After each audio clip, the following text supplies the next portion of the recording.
हिंदी की कक्षा में आप सभी का हार्दिक स्वागत करती हूँ। आज हम लोग पढ़ेंगे कक्षा 10 हिंदी बी से कर चले हम फिदा। और कर चले हम फिदा के जो कवि हैं वो है कैफ़ी आज़मी। कैफ़ी आज़मी का जन्म 1919 ईस्वी में तथा उनकी मृत्यु 2002 ईस्वी में हुई थी। तो आइए सबसे पहले कैफ़ी आज़मी के जीवन परिचय के बारे में जानते हैं। अतहर हुसैन रिजवी का जन्म 19 जनवरी 1919 को उत्तर प्रदेश के आजमगढ़ जिले में मजमा गांव में हुआ। अदब की दुनिया में आगे चलकर वे कैफ़ी आज़मी नाम से मशहूर हुए। कैफ़ी आज़मी की गणना प्रगतिशील उर्दू कवियों की पहली पंक्ति में की जाती है। कैफ़ी की कविताओं में एक ओर सामाजिक और राजनीतिक जागरूकता का समावेश है तो दूसरी ओर हृदय की कोमलता भी है। अपनी युवा अवस्था में मुशायरों में वाहवाही पाने वाले कैफ़ी आज़मी ने फिल्मों के लिए सैकड़ों बेहतरीन गीत भी लिखे हैं। 10 मई 2002 को इस दुनिया से रुखसत हुए कैफ़ी के 5 कविता संग्रह झनकार, आखिरे सब, आवारा सजदे, सरमाया और फिल्मी गीतों का संग्रह मेरी आवाज़ सुनो प्रकाशित हुए। अपने रचना कर्म के लिए कैफ़ी को साहित्य अकादमी पुरस्कार सहित कई पुरस्कारों से नवाजा गया। कैफ़ी कलाकारों के परिवार से थे। इनके तीनों बड़े भाई भी शायर थे। पत्नी शौकत आज़मी, बेटी शबाना आज़मी मशहूर अभिनेत्रियां हैं। जिंदगी प्राणी मात्र को प्रिय होती है, कोई भी इसे यूं ही खोना नहीं चाहता। असाध्य रोगी तक जीवन की कामना करता है और जीवन की रक्षा, सुरक्षा और उसे जिलाए रखने के लिए प्रकृति ने न केवल तमाम साधन ही उपलब्ध कराए हैं, सभी जीव जंतुओं में उसे बनाए बचाए रखने की भावना भी पिरोई है। इसीलिए शांति प्रिय जीव भी अपने प्राणों पर संकट आया जान उसकी रक्षा हेतु मुकाबले के लिए तत्पर हो जाते हैं। लेकिन इससे ठीक विपरीत होता है सैनिक का जीवन, जो अपने नहीं जब औरों के जीवन पर उनकी आज़ादी पर आ बनती है तब मुकाबले के लिए अपना सीना तान कर खड़ा हो जाता है, यह जानते हुए भी कि उस मुकाबले में औरों की ज़िंदगी और आज़ादी भले ही बची रहे, उसकी अपनी मौत की संभावना सबसे अधिक होती है। प्रस्तुत पाठ जो युद्ध की पृष्ठभूमि पर बनी फिल्म हकीकत के लिए लिखा गया था, ऐसे ही सैनिकों के हृदय की आवाज़ बयान करता है जिन्हें अपने किए धरे पर नाज है।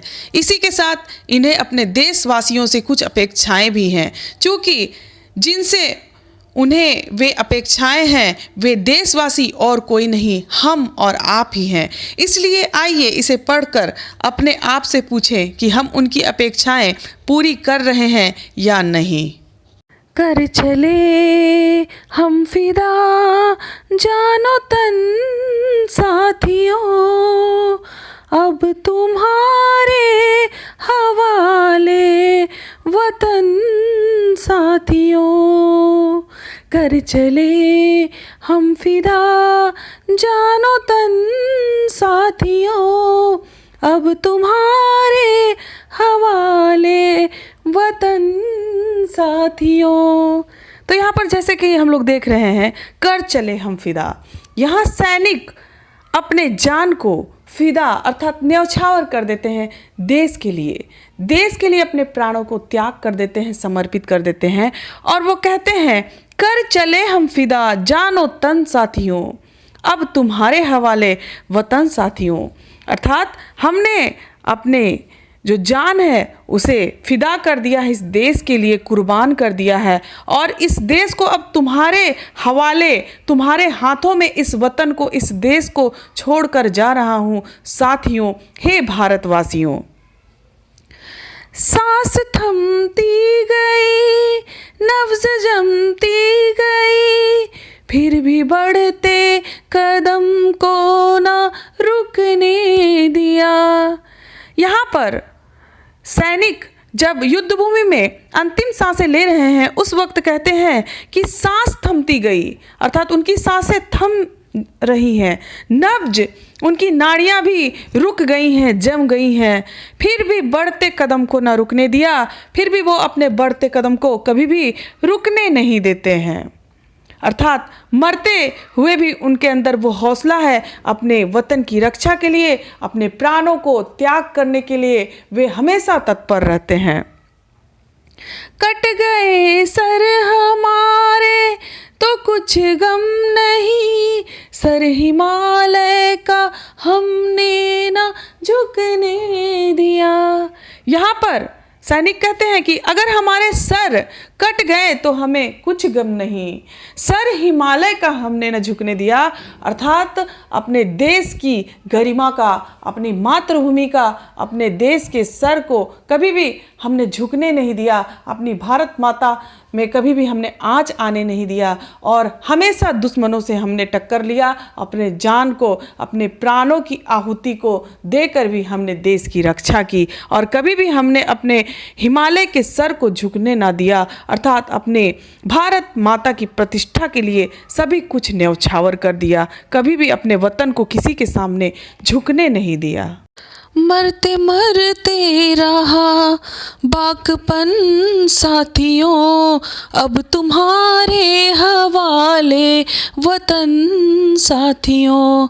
यहाँ पर सैनिक कहते हैं कि मरते मरते भी उनके अंदर एक देश के प्रति देशभक्ति का जज्बा है और वो ईमानदारी है, वो बाकपन है, वो देशभक्ति की भावना है और वो मरते मरते भी वो देश के प्रति समर्पित है। और वो कहते हैं कि अब तुम्हारे हवाले वतन साथियों, अर्थात अब इस देश को, हे साथियों, हे भारतवासियों, अब मैं तुम्हें सौंप कर जा रहा हूँ, मैं अंतिम सांसें गिन रहा हूँ।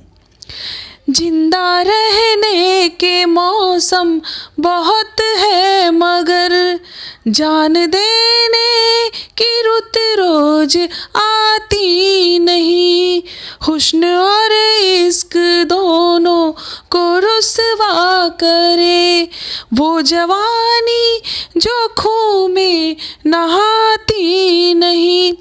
यहाँ पर कवि सैनिकों के माध्यम से कहना चाहते हैं, जिंदा रहने के मौसम बहुत है मगर जान देने की रुत रोज आती नहीं। अर्थात जब मनुष्य को ये जीवन मिलता है तो इस जीवन को देश के प्रति समर्पित करने का जो मौका वो बार बार नहीं मिलता है।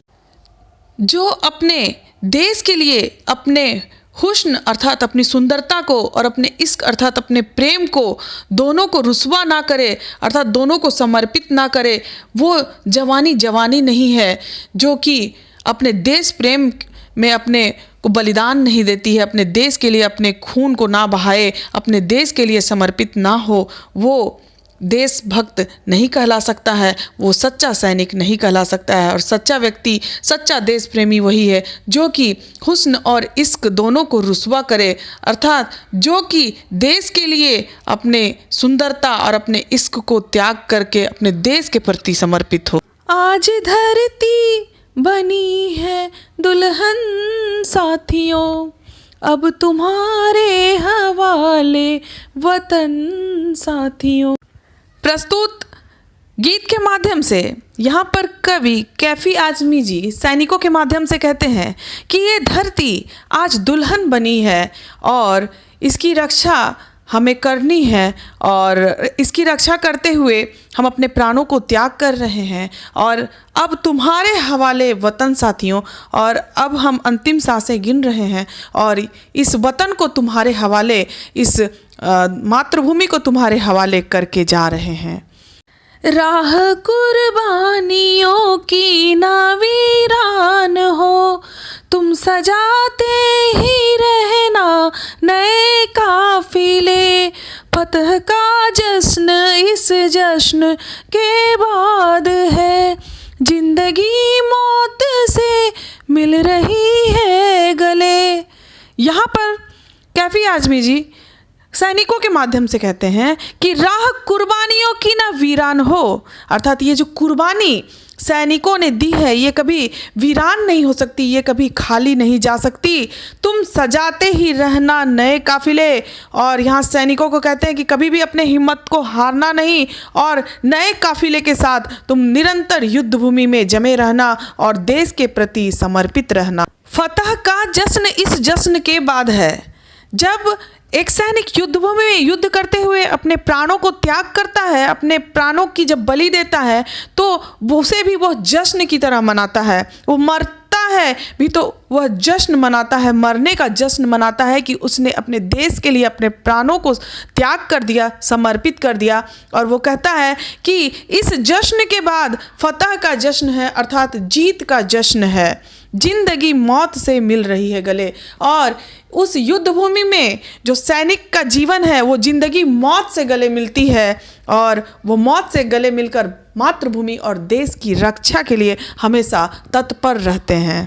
बांध लो अपने सर से कफन साथियों, अब तुम्हारे हवाले वतन साथियों। यहाँ पर बड़ी सहजता से यहाँ पर सैनिकों के माध्यम से कवि कहते हैं कि बांध लो अपने सर से कफन साथियों, अर्थात अपने सर पे कफन बांध लो और अब तुम्हारे हवाले वतन साथियों। और एक सैनिक मरते हुए ये कहते हुए जाते हैं कि अब ये वतन मैंने तुम्हारे हवाले किया, अब इसकी रक्षा का दायित्व अब तुम्हारा है। हे देशवासियों, अब उठो और इस देश की रक्षा को तुम्हारे हाथों में मैं समर्पित करते हुए जा रहा हूँ। खींच दो अपने खून से जमी पर लकीर, इस तरफ आने पाए ना रावण कोई। तोड़ दो हाथ अगर हाथ उठने लगे, छू ना पाए सीता का दामन कोई। राम भी तुम ही लक्ष्मण साथियों, अब तुम्हारे हवाले वतन साथियों।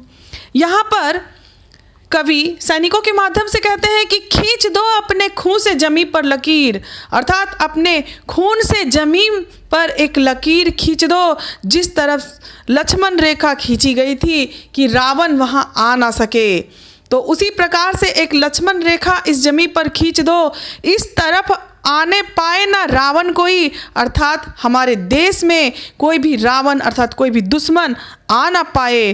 तोड़ दो हाथ अगर हाथ उठने लगे, अगर कोई हमारे देश के प्रति आंख उठाकर भी देखे, अगर हाथ भी उठाए तो उस हाथ को तोड़ दो। छू ना पाए सीता का दामन कोई। सीता यहाँ भारत माता के लिए प्रयुक्त किया गया है कि हमारी भारत माता के दामन को, हमारे भारत माता की आंचल को कोई छू भी ना पाए और हमारे देश को कोई हानि ना पहुंचा पाए।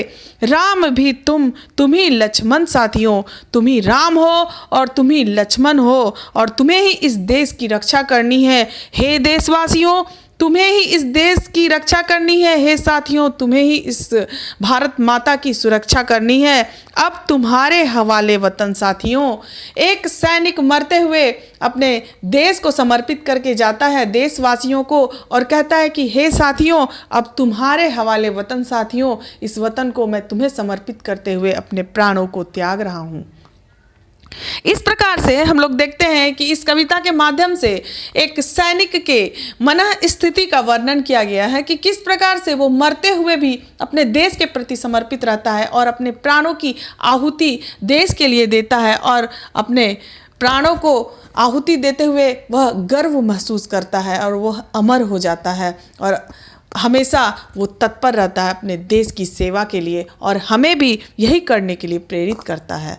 आशा है आप लोगों को ये कविता, ये गीत समझ में आया होगा। ये बहुत ही महत्वपूर्ण है। 2021 की परीक्षा में इससे प्रश्न पूछे जा सकते हैं, इसीलिए आप लोग इसे ध्यानपूर्वक अध्ययन करेंगे। धन्यवाद।